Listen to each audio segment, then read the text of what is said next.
السلام عليكم ورحمة الله. قبل ما نبدأ عطر فمك بذكر الله والصلاة والسلام على رسول الله. أتمنى تدعموني وتشتركوا في القناة ليصلكم كل جديد. جمهور النادي الاهلي، جمهور النادي الاهلي نفسه اندهش وحاجه غير طبيعيه. النادي الاهلي النهارده كان في برج سعده، يعني طبعا في مجهود وتعب واداء وتركيز وجديه شديده. قال لك احنا يعني ما اديناش الاهلي حجمه من الاهتمام، يعني برضو كان لازم نهتم باكتر من كده. لكن قبل ما اتكلم على اداء الاهلي وقبل ما اتكلم عن اي حاجه لازم اتكلم على موضوعين يعني بنبص لهم بشكل انشائي. نمره واحد، روح الفانيلا الحمراء.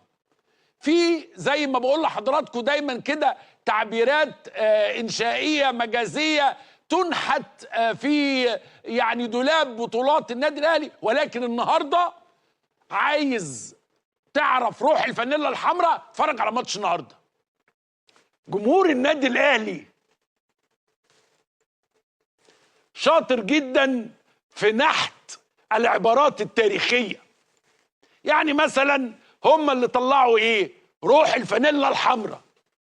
فتحس كده ان انت طول الوقت قدام الكيان بتاع روح الفانيلا الحمراء. خلاص هم شكلهم كده روح الفانيلا الحمراء. بعد كده نحتوا لنا حاجه اسمها القضيه ممكن. هو القضيه هو كده، الاهلي بيعمل كده، هي القضيه ممكن. عندك مانع؟ لا مفيش القضيه. طب ما احنا جبنا جونش لا لا لا، هي القضيه ممكن بتاع قفشه. خلاص هو الاهلي كده القضيه ممكن. نحتوا لنا حته حلوه ملفوفه لفه هديه. قال لك ايه يا باشا؟ قلت له نعم يا فندم، اي خدمه. الاهلي بمن حضر. ايه الاهلي بمن حضر؟ خلاص مش عايزين بقى دوشه، خلاص نحتنا لكم الاهلي بمن حضر. فيبقى الاهلي دايما عنده الشعارات التاريخيه. في لعيبه النهارده في الاهلي انا ما اعرفهاش، والله ما اعرف اساميهم، يعني ما يعني ناس ما، انما من غير القوه الضاربه في الاهلي. فالاهلي بمن حضر يا ساده. نحن نشهد المد الكروي المصري. اوعى رجلك، اوعى وشك، انت الان تشهد المد الكروي المصري. الغضب المصري آت. الاهلي والمنتخب حاجه تشرف وحاجه عظيمه. عندك لعيبه من العيار الثقيل، والاهم الروح.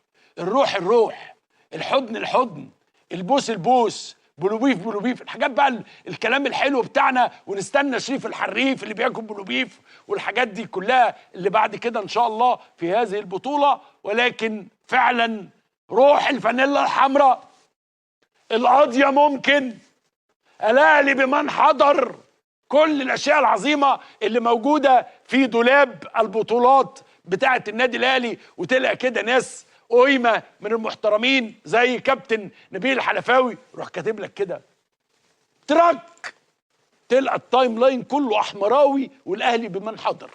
وناس كلها تبعت لي مسجات، اغلبهم طبعا بيبقوا اهلاويه، لانه اغلب الممثلين اهلاويه بالمناسبه. ليه ما اعرفش، انما اغلب الممثلين اهلاويه. المهم اغلبهم بعت لي مسجات يا عمرو. نعم الاهلي بمن حضر. حضر فين يعني؟